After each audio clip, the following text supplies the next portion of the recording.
अस्सलाम वालेकुम स्टूडेंट्स। आज के लेक्चर में बच्चों हम डिस्कस करेंगे limitations of the compound nucleus and direct reactions. तो हमारे पास हमने लास्ट लेक्चर में देखा था कि कंपाउंड न्यूक्लियस थ्योरी जो है वो हमारे पास होती क्या है, उसके हमने जो बेसिक पॉइंट्स थे वो डिस्कस किए थे कि बोहर ने इसे प्रपोज किया था 1938 में। उसके बाद हमने जो उसके मेन स्टेप्स थे उन्हें डिस्कस किया था। अब हमारे पास कंपाउंड न्यूक्लियस थ्योरी जो है वो हमने सारी डिटेल से डिस्कस कर ली थी। उसकी explanation on the basis of the liquid drop model भी डिस्कस कर लिया था।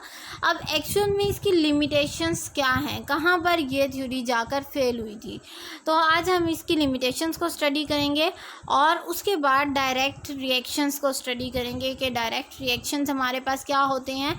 डायरेक्ट रिएक्शंस का ओवरव्यू जो है वो मैंने आपको पिछले लेक्चर्स में दे दिया था कि बेसिकली हमारे पास डायरेक्ट रिएक्शंस दो तरह के होते हैं, स्ट्रिपिंग और पिकअप रिएक्शंस, और इनकी भी आगे मैंने आपको डिटेल समझा दी थी कि दोनों रिएक्शंस कौन से होते हैं।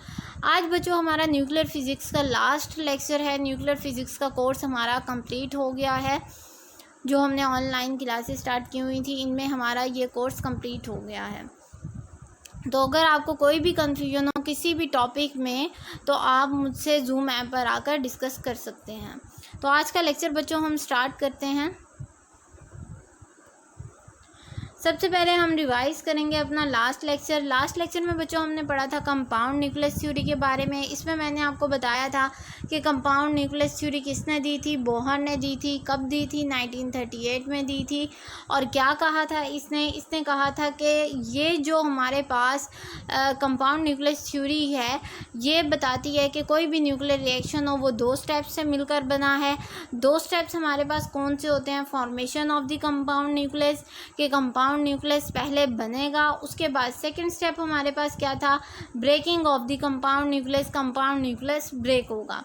उसके बाद हमने लाइफ टाइम भी डिस्कस किया था कंपाउंड न्यूक्लियस का, कि नेचुरल लाइफ टाइम हमारे पास क्या होता है और वैसे जनरली हम इसका लाइफ टाइम क्या लेते हैं, जिसमें हमने डिस्कस किया था कि नेचुरल लाइफ टाइम हमारे पास होता है 10⁻22 सेकेंड, और जो हमारे पास जनरल लाइफ टाइम होता है आर्टिफिशली हम उसको ले सकते हैं, वो होता है 10⁻16 टू -18 तक। उसके बाद हमने एक्सप्लेन की थी यही theory on the basis of the liquid drop model भी हमने डिटेल से डिस्कस किया हुआ है। तो हमने लास्ट लेक्चर में जो थ्योरी थी कंपाउंड न्यूक्लियस थ्योरी जिसे नाम दिया गया है, इसको हमने एक्सप्लेन किया था on the basis of liquid drop model. तो आज का हम अपना लेक्चर स्टार्ट करते हैं। सबसे पहले हम लिमिटेशंस इसकी स्टडी करेंगे कि कंपाउंड न्यूक्लियस थ्योरी की लिमिटेशंस हमारे पास क्या क्या हैं। This theory not explain the mechanism by which the excitation energy is randomly shared among the nucleons। अब आपको याद आ रहा होगा लास्ट लेक्चर में मैंने आपको बताया था कि जो हमारे पास कंपाउंड न्यूक्लियस होता है, कंपाउंड न्यूक्लियस अपनी एनर्जी को शेयर कर देता है न्यूक्लियॉन्स में, ठीक है, जिसको हम क्या कहते हैं? एक्साइटेशन एनर्जी का भी नाम दिया था। अब हमने लास्ट लेक्चर में सिर्फ यही चीज़ ही डिस्कस की थी कि जो एक्साइटेशन एनर्जी होगी वो एनर्जी शेयर हो जाएगी किसमें? न्यूक्लियॉन्स में। मैंने ये नहीं बताया था कि किस मेथड के थ्रू शेयर होगी। मींस कोई तो मेथड होगा जिसके लिए न्यूक्लियॉन्स जो हैं वो आपस में एनर्जी को शेयर करेंगे। तो हमने मैकेनिज़्म को एक्सप्लेन नहीं किया था। ये इस थ्योरी की लिमिटेशन है। कंपाउंड न्यूक्लियस थ्योरी सिर्फ ये बताती है कि ये एनर्जी शेयर होगी अमंग द न्यूक्लियॉन्स। ये नहीं बताती कि ये किस मेथड के थ्रू शेयर होगी न्यूक्लियॉन्स के दरमियान। This not tell us about the variation of the cross section of the compound nucleus with kinetic energy of the incident particle. ये हमें क्रॉस सेक्शन की वेरिएशन के बारे में भी नहीं बताती काइनेटिक एनर्जी के साथ। फॉर एग्जांपल कोई एक पार्टिकल है, उसकी एनर्जी हमारे पास ज़्यादा है तो उसका क्रॉस सेक्शन उसके according to the energy change होगा। तो जिस तरीके से काइनेटिक एनर्जी कम ज़्यादा होगी इंसिडेंट पार्टिकल की, क्रॉस सेक्शन सेक्शन भी वेरी करेगा, लेकिन ये थ्योरी हमें क्रॉस सेक्शन की वेरिएशन के बारे में कोई भी एक्सप्लेनेशन प्रोवाइड नहीं करती. But this variation is explained by the Breit Wigner formula. Breit Wigner formula भी आपके लॉन्ग क्वेश्चन में इम्पॉर्टेंट है, इसकी डेरिवेशन आपने करनी होगी. ये जो हमारे पास एक्सप्लेनेशन है, जो कंपाउंड न्यूक्लियस थ्योरी ने एक्सप्लेन ना कर सकी, ये ब्रीट-विजनर फार्मूला की मदद से एक्सप्लेन की गई variation. In this theory the charge independence is found to be valid. इस थ्योरी के मुताबिक, कंपाउंड न्यूक्लियस थ्योरी के मुताबिक जो चार्ज है वो एक इंडिपेंडेंट वैल्यू है.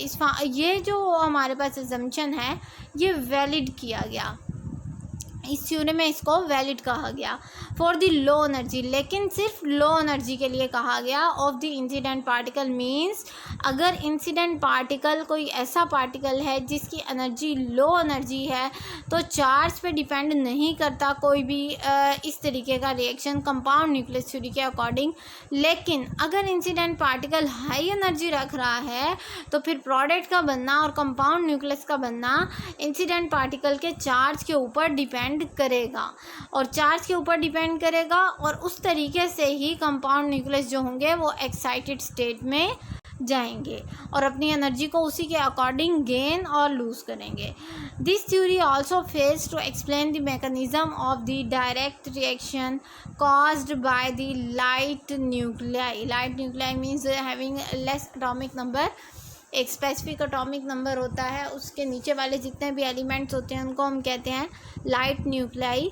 तो ये जो थ्योरी थी limitations of compound nucleus theory जो हम डिस्कस कर रहे हैं, तो कंपाउंड न्यूक्लियस थ्योरी जो थी ये डायरेक्ट रिएक्शन का मैकेनिज़्म भी हमें एक्सप्लेन नहीं करती थी कि डायरेक्ट रिएक्शन जो लाइट न्यूक्लाई की वजह से होते हैं ये रिएक्शन किस मैकेनिज़्म के थ्रू होते हैं. तो डायरेक्ट रिएक्शंस को हम स्टार्ट करते हैं. डायरेक्ट रिएक्शंस को हम डिटेल से स्टडी करेंगे. लास्ट में आपको रिवाइज़ करवा देती हूँ. लास्ट में मैंने आपको डायरेक्ट रिएक्शंस की 2 टाइप्स करवाई थी, स्ट्रिपिंग रिएक्शन और पिकअप रिएक्शन, और उनकी डेफिनेशन भी करवाई थी. आज हम उन्हें डिटेल से डिस्कस करेंगे. डायरेक्ट रिएक्शन को स्टार्ट करते हैं. Reactions that take place without the formation of the compound nucleus known as the direct reactions. ये आपके शॉर्ट क्वेश्चन में डेफिनेशन में बहुत इंपॉर्टेंट है कि डायरेक्ट रिएक्शंस हमारे पास कौन से रिएक्शंस होते हैं. डायरेक्ट रिएक्शंस हमारे पास ऐसे रिएक्शंस होती हैं जो डायरेक्ट होते हैं. जैसे नाम से शो हो रहा है direct reaction means direct reaction हुआ, दरमियान में कोई हमें चीज़ नहीं मिली, डायरेक्ट हमें प्रोडक्ट मिल गया. रिएक्टेंट थे, 2 थे, 3 थे, 4 थे, जितने भी रिएक्टेंट थे इन्होंने आपस में इंटरेक्ट किया. इंटरेक्ट करने के बाद प्रोडक्ट मिल गया. अब यहाँ पर डायरेक्ट रिएक्शन में और कंपाउंड न्यूक्लियस थ्योरी में क्या डिफरेंस था, क्यों कंपाउंड न्यूक्लियस थ्योरी इन्हें एक्सप्लेन नहीं कर सकी.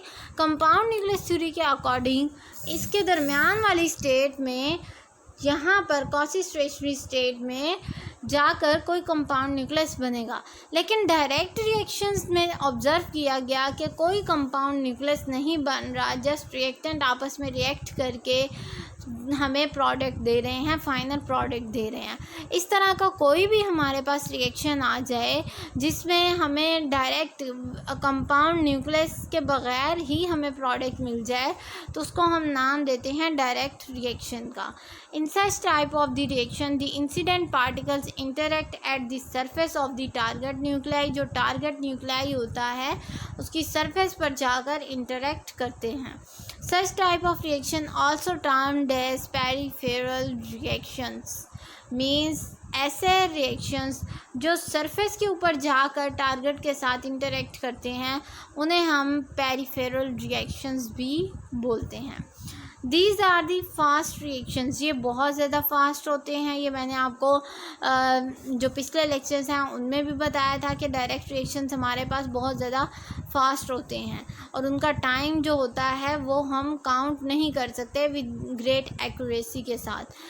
अकर वेरी रैपिडली, बहुत ज़्यादा तेज़ी से होते हैं. In a time of 10⁻⁻22 second means आप इसको कह सकते हैं ये नेचुरल लाइफ टाइम है कंपाउंड न्यूक्लियस का. लेकिन यहाँ पर डायरेक्ट रिएक्शन में कंपाउंड न्यूक्लियस नहीं बनेगा as compared with the compound nucleus reaction that have much longer time.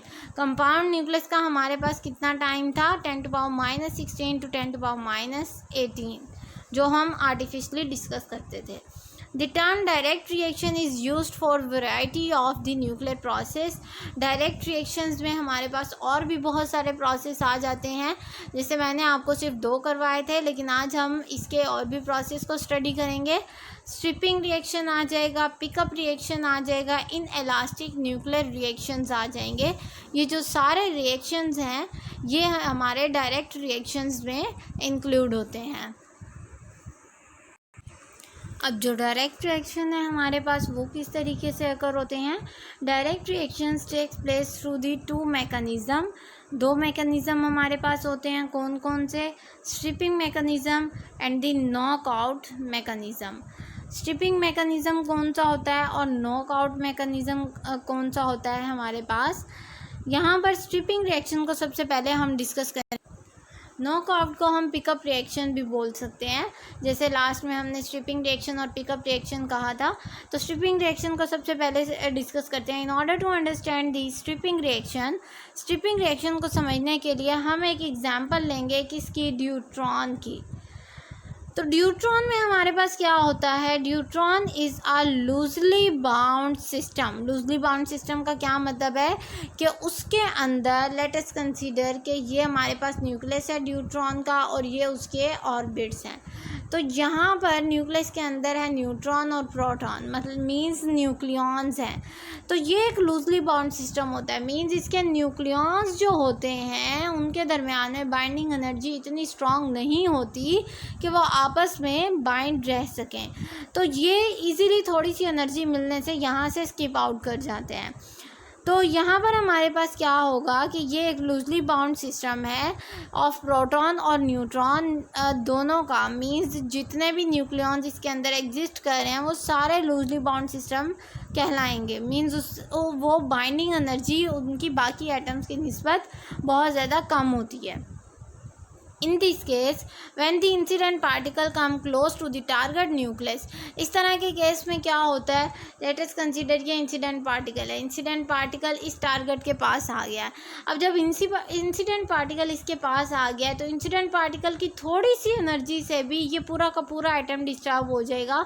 यहाँ से न्यूक्लियॉन जो होंगे वो इमिट होना स्टार्ट हो जाएंगे, टारगेट न्यूक्लियस आ जाएगा। देन इधर प्रोटॉन इमिट होगा या neutron is being captured by the target nucleus. Target nucleus से कैप्चर कर लेगा, किससे कैप्चर करेगा, इंसिडेंट पार्टिकल से कैप्चर कर लेगा। And the other particle remain undisturb, जो अदर पार्टिकल होंगे वो अनडिस्टर्ब रहेंगे। Stripping is an instantaneous process, ये जो प्रोसेस है ये विद इन अ सेकेंड होता है, लम्हाती प्रोसेस है ये। तो यहाँ पर अगेन मैं रिपीट कर देती हूँ, स्ट्रिपिंग रिएक्शन में क्या होता है, स्ट्रिपिंग रिएक्शन और नॉकआउट रिएक्शन बिल्कुल एक दूसरे का उलट होते हैं। स्ट्रिपिंग रिएक्शन में हमारे पास होता है कि एक इंसिडेंट पार्टिकल है जिसके अंदर न्यूक्लियॉन्स मौजूद हैं, एक है टारगेट पार्टिकल उसके अंदर भी न्यूक्लियॉन्स मौजूद हैं। तो ये जो न्यूक्लियॉन्स हैं ये वाला जो सिस्टम है टारगेट का, ये लूजली बाउंड सिस्टम है, इसको मैं टी लिख रही हूँ। मीन्स इसके न्यूक्लियॉन्स जो हैं वो आपस में टाइटली बाउंड नहीं हैं। ये वाला जो सिस्टम है इसके न्यूक्लियॉन्स आपस में टाइटली बाउंड है as compare to the target of deuteron.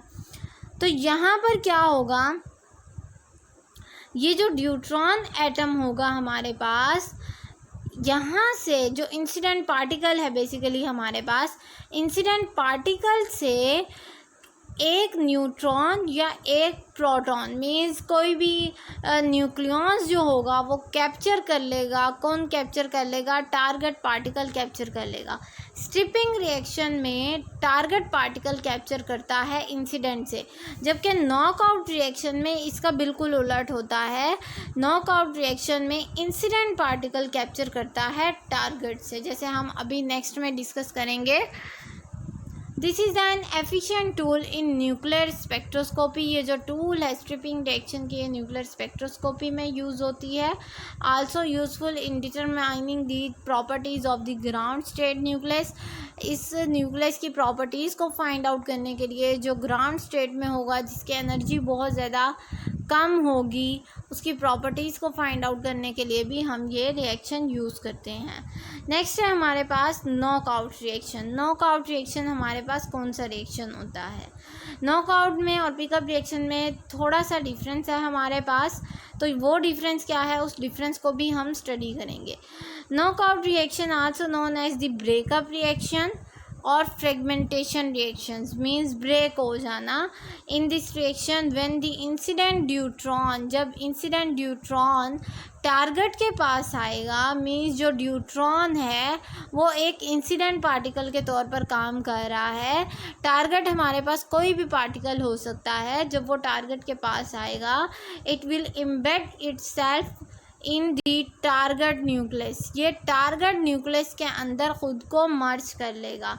In this process during the collision the proton will knocked out, जो प्रोटॉन होंगे, क्योंकि लूजली बाउंड सिस्टम है, मर्ज तो उसने कर लिया, तो जो प्रोटॉन होंगे, जिसको हम न्यूक्लियन में से, जो हमारे पास न्यूट्रॉन और प्रोटॉन होते हैं, जो प्रोटॉन न्यूक्लियन होंगे, वो क्या करेंगे, नॉक्ड आउट कर जाएंगे। मीन्स वहाँ से मर्ज होने के बाद वहाँ से बाहर स्केप आउट कर जाएंगे, एटम से बाहर आ जाएंगे। पिकअप रिएक्शन में हमारे पास क्या होता है? पिकअप रिएक्शन, जैसे मैंने आपको पीछे स्ट्रिपिंग रिएक्शन पढ़ाते हुए बताया था कि जो पिकअप रिएक्शन होता है ये बिल्कुल उलट होता है किसका, स्ट्रिपिंग रिएक्शन का। स्ट्रिपिंग रिएक्शन में टारगेट जो होता है वो इंसिडेंट का कैप्चर करता है, यहाँ पर इंसिडेंट पार्टिकल कैप्चर करेगा। The complement of the stripping reaction is the pickup reaction, means stripping reaction और पिकअप रिएक्शन एक दूसरे के कॉम्प्लीमेंट प्रोसेस हैं, इन्वर्स प्रोसेस हैं, एक दूसरे के उलट प्रोसेस हैं। अब ये किस तरीके से कॉम्प्लीमेंट प्रोसेस हैं, यहाँ पर देखें, ये पॉइंट बहुत इंपॉर्टेंट है। इन सच टाइप ऑफ रिएक्शन, किस तरह के रिएक्शन में? पिकअप रिएक्शन में द इंसिडेंट पार्टिकल जो होगा ये कैप्चर करेगा न्यूक्लियन को फ्रॉम द टारगेट न्यूक्लियस। वहाँ पर हमने क्या कहा था कि एक इंसिडेंट पार्टिकल है, एक टारगेट पार्टिकल है। ये टारगेट है, ये इंसिडेंट है। ये जो टारगेट होगा ये इस ड्यूट्रॉन इंसिडेंट से, क्योंकि लूजली बाउंड सिस्टम है, इंसिडेंट पार्टिकल से कैप्चर कर लेगा किसी भी न्यूक्लियन को। वो न्यूट्रॉन भी हो सकता है, वो प्रोटॉन भी हो सकता है। ये था हमारे पास स्ट्रिपिंग रिएक्शन, ऐसे इसके ऊपर मेंशन कर रही हूँ मैं। लेकिन दूसरा जो रिएक्शन है हमारे पास पिकअप रिएक्शन, बिल्कुल कॉम्प्लीमेंट प्रोसेस है स्ट्रिपिंग रिएक्शन का, इसमें बिल्कुल उलट होगा। अगेन हमारे पास इंसिडेंट एटम है और हमारे पास टारगेट पार्टिकल है। तो यहाँ पर हमारे पास क्या होगा, यहाँ पर टारगेट ने इंसिडेंट, इस केस में टारगेट ने इंसिडेंट का लिया था, यहाँ पर इंसिडेंट पार्टिकल लेगा किससे, टारगेट से। टारगेट एक लूजली बाउंड सिस्टम होगा, तो यहाँ पर इंसिडेंट पार्टिकल जो होगा वो टारगेट से न्यूक्लियन ले लेगा। वो न्यूट्रॉन भी हो सकता है, वो प्रोटॉन भी हो सकता है। तो ये वाला जो रिएक्शन होगा ये होगा पिकअप रिएक्शन, पी मैंने इसके ऊपर मेंशन कर दिया है। इस तरीके से ये जो पिकअप रिएक्शन है और जो स्ट्रिपिंग रिएक्शन है ये एक दूसरे के उलट प्रोसेस है। अब इनका ये जो हम रिएक्शन पढ़ते हैं, stripping reaction and the pickup reaction, इनकी इम्पॉर्टेंस क्या है, ये हम क्यों पढ़ रहे हैं, ये आपका शॉर्ट क्वेश्चन में भी इम्पॉर्टेंट है कि write down the importance of the stripping and the pickup reaction, और इनका डिफरेंस भी इम्पॉर्टेंट है। इन 1952 बीट एंड दी बटलर, ये दो साइंटिस्ट थे हमारे पास, इन्होंने पॉइंटेड आउट किया कि stripping reactions are used to measure the purity of the shell model state.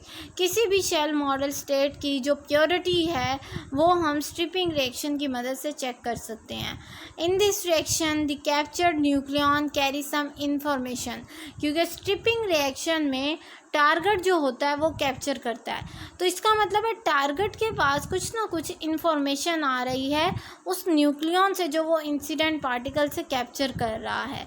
तो यहाँ पर ये इन्फॉर्मेशन को कैरी करेगा about the quantum state, quantum states के बारे में। अब हो सकता है वो उसके फर्स्ट स्टेट से जो न्यूक्लियन है वो स्केप आउट हो रहा हो या सेकेंड स्टेट से हो रहा हो। तो जब वो स्केप आउट होगा वो अपने साथ इंफॉर्मेशन भी लेकर आएगा। As it occupies one of the quantum state in the target nucleus, हर टारगेट न्यूक्लियस के अलावा हर एटम में जो भी हमारे पास पार्टिकल होता है वो कोई ना कोई क्वांटम स्टेट में एग्जिस्ट कर रहा होता है। तो जब वो अपनी जगह को छोड़कर दूसरे किसी एटम में जाता है तो वो अपनी इंफॉर्मेशन भी साथ लेके जाता है कि वो किस स्टेट से इमिट होकर आया है। ऑन दी अदर हैंड, अब पिकअप रिएक्शन की क्या हमारे पास इम्पोर्टेंस है? The nucleons conveys some information. अब वहाँ पर हमारे पास क्या था, टारगेट ने कैप्चर किया था, मीन्स इंफॉर्मेशन कैरी होकर आई थी टारगेट के पास। लेकिन पिकअप रिएक्शन में हमने क्या पढ़ा कि पिकअप रिएक्शन में इंसिडेंट पार्टिकल जो होगा वो लेगा किससे, टारगेट से। इसका मतलब है अब टारगेट जो है वो दे रहा है, मीन्स न्यूक्लियॉन्स जब देगा तो इसकी इंफॉर्मेशन कन्वे होगी इंसिडेंट पार्टिकल को। तो यहाँ पर यही बात मेंशन की हुई है कि जो इंफॉर्मेशन है वो कन्वे होगी as it was removed from the target, target से ये रिमूव होगा और कैप्चर होगा किससे, इंसिडेंट पार्टिकल इसको कैप्चर कर लेगा। दोनों एक दूसरे का इन्वर्स प्रोसेस है। In short we can say that the stripping reaction can be use to study the unoccupied nuclear states. ये बहुत इंपॉर्टेंट पॉइंट्स हैं। हम डिफरेंस के पॉइंट ऑफ व्यू से ये भी कह सकते हैं कि स्ट्रिपिंग रिएक्शंस जो है हमारे पास वो अनऑक्यूपाइड न्यूक्लियर स्टेट्स के लिए होता है, लेकिन पिकअप रिएक्शन हमारे पास किसके लिए होते हैं, ऑक्यूपाइड स्टेट्स के लिए होते हैं। तो ये भी इसका डिफरेंस का पॉइंट आ जाएगा। आई होप आपको आज का लेक्चर समझ आया होगा। अगर कोई भी पॉइंट ऐसा हो जो कंफ्यूज कर रहा हो, आपको समझ ना आया हो, तो काइंडली लाजमी डिस्कस कीजिएगा। Thank you so much. अल्लाह हाफिज़।